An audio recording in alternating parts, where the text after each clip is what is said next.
a couple of weeks away from being reelected to his position, which I think is an absolute disaster. Now, what causes the fact that Bruce Arena resigns and Galate doesn't? I mean, obviously there's other people involved with this team who run it. Why would Bruce Arena be forced out?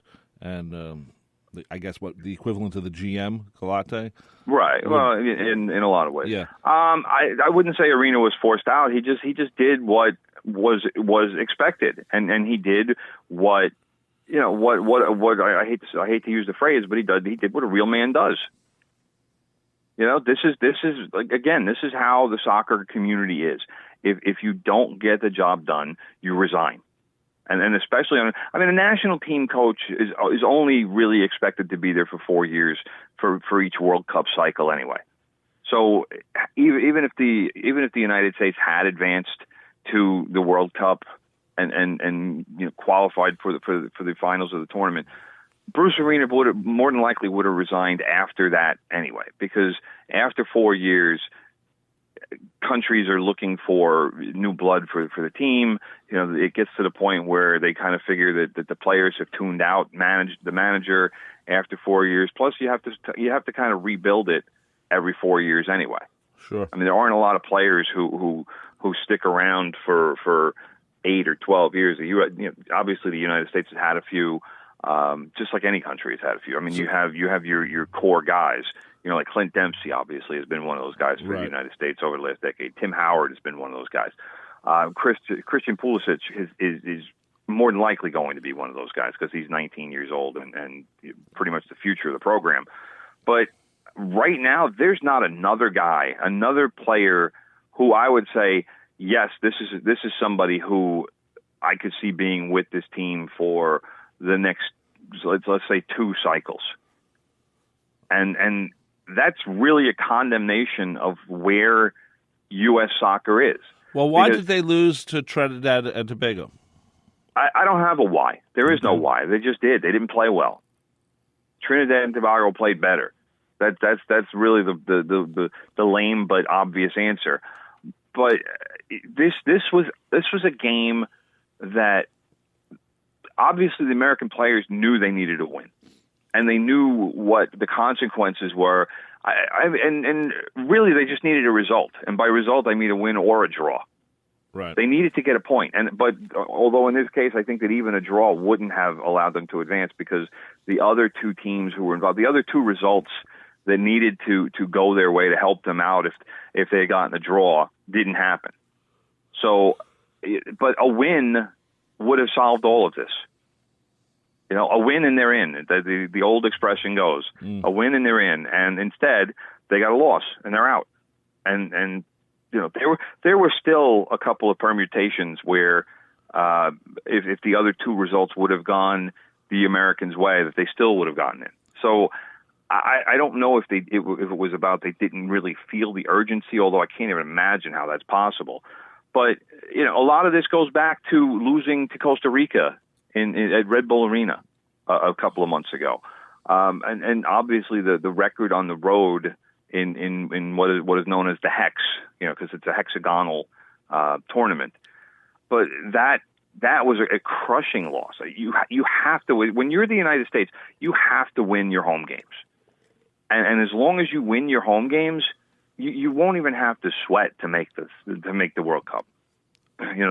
That's where we are as a country, and we didn't do well in our home games, and we lost far too many games on the road, and didn't get points from any of those games. Now there's no way the team can be appointed into a round, or there's no other games so that all done. So basically, the World Cup for 2018, when it happens, will not have the United States of America, which means that all those sponsors and TV networks won't be really getting a lot of coverage, so to speak, or feedback on their products. And who's going to be watching those games if the United States isn't in?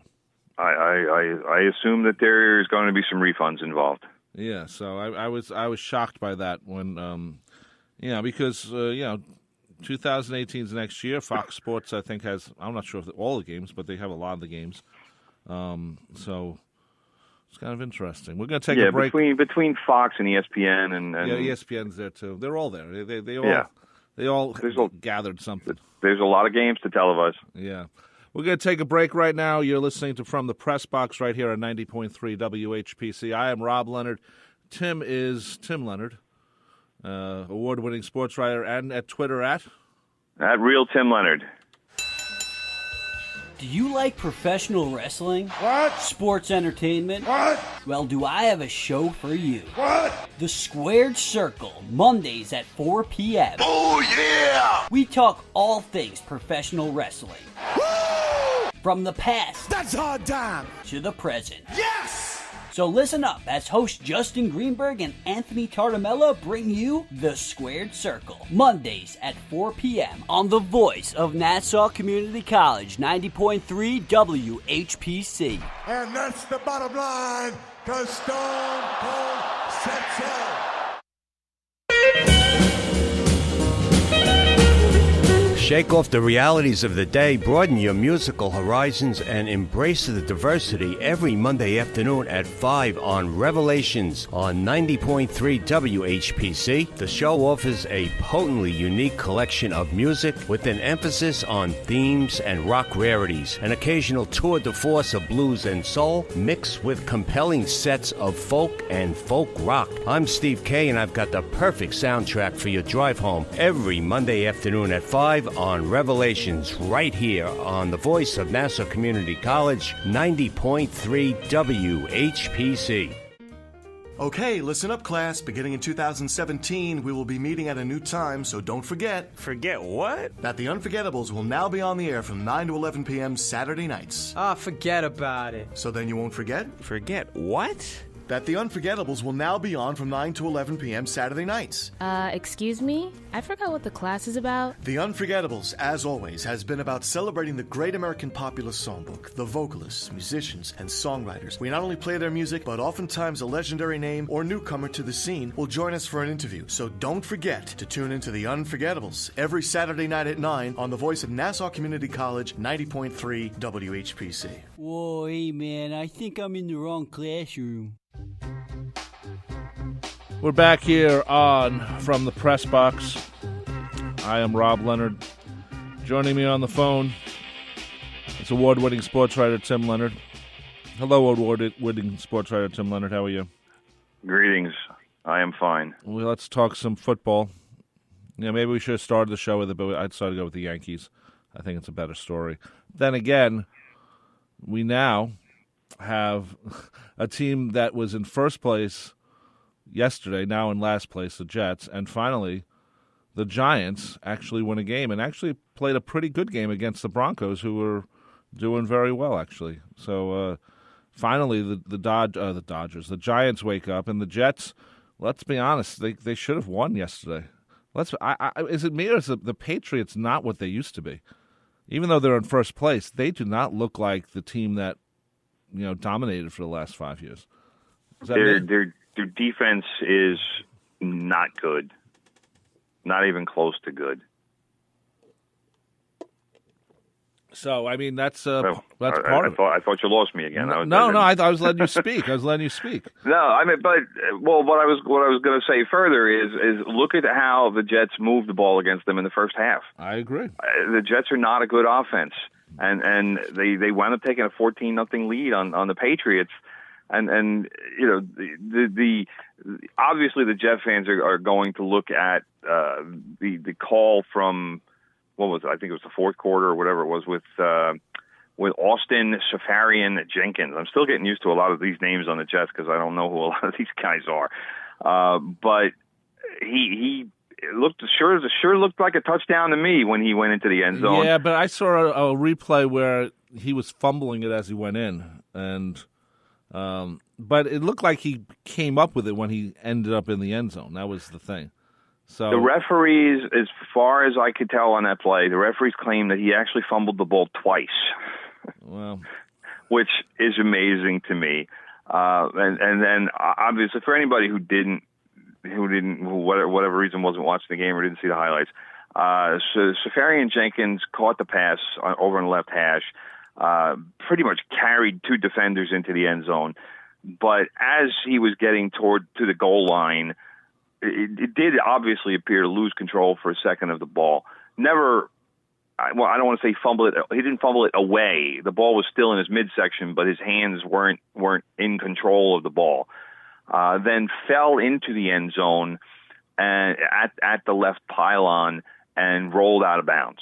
And I think at some point they were saying that by the time he hit the ground or something, he was fumbling the ball again, which shouldn't matter because I've always been under the impression is once you break the plane, that's it. The play's over. That's what I thought. And, it's one of those plays where you're looking at it, you go, the Jets, could have won this game based on that. Plus, I said last week, if you remember, I thought the Jets had a very good chance of winning. And they almost did. I was very impressed with how they played. I mean, considering the Jets should be, 0-6 right now, which everyone thought. Yeah. Including me. Or maybe like 1-5 or even 2-4. I mean, I don't think anybody would have said that the Browns should have beaten the Jets. I mean, they're still the Browns. Right. So, but I was very impressed with what happened. I was very, you know what? I mean, if New England's going to play this badly, and we're talking about New England, I mean, they should be playing much better. There is a chance for the Jets. I'm talking playoffs. I mean, it's a weird this year. Well, look at the division, Timmy. New England's 4-2. Buffalo and Miami are 3-2, and the Jets are 3-3. The Jets are playing Miami this Sunday. Miami's not scoring. Miami has 61 points this year offense. The Jets have 109. I mean, I'm not going to let you do that to yourself, brother. That tapes exist forever. So I know. I'm not going to let you do that to yourself because that's a really bad prediction to make. You don't want to go there. I think the Jets are playing better than I expected. I know that. So remember there's no doubt about that. I'm certainly not going to argue with you on that. I was right about the Yankees this year, Tim. Remember that? How I thought they were going to do better than everyone thought, and you poo-pooed me. If I remember. All right, you're determined to go there on this. All right. I really think so because if Miami's not scoring. I can't save you from yourself. But mind you, the Jets are going up 130 points. So, but who knows? The Jets' defense, which is supposed to be the strength of the team, has not been the strength of the team. No, that's true. Tampa Bay is going to play Buffalo this week. Tampa Bay was awful yesterday. Yeah, so I mean, you have Tampa Bay. Although in the second half they played well. In the first half they were as bad gets. They were dreadful.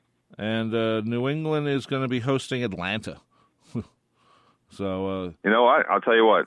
Falcons win that game. They could, yeah. So after what happened yesterday to the Falcons, they lost to Miami yesterday. The Falcons are going to be hot. They're going to need some payback for yesterday. So and it might come at the expense of the Patriots' defense. Well, we'll see, but the Jets have always played New England well, even when the sexy Rexy days. At home, yes. Yes. And I said this yesterday to a couple of friends. I said, this game, I could almost see the Jets winning or at the very least keeping it close, which obviously is what they did. But typically it's been in the last few years anyway, it's been that the Jets will play New England close at home and then get their butts kicked on the road. Well, that's I don't know when that game is, but don't expect a good result. So the Jets I thought played well. And then the Giants. The Giants played well. They won. Now, how about those Giants? If they can only win 10 more games in a row, they could really be really good. Well, I'll let you in on a little secret as long as we're doing crazy predictions. My man Gall, name actual real given name Colin Busher, he has predicted that the Giants are going to win out, which I told him when he said it, and I stopped laughing. I told him was insane. Well, I mean, they did play a little differently offensively, Which they had to because they have no receivers left. Yeah, so that maybe this is what they needed, Well, one thing that I read, which kind of surprised me, from before yesterday's game, somebody connected with the Giants, and obviously they wouldn't put a name on it. but they said that after all of the injuries, that the team looked no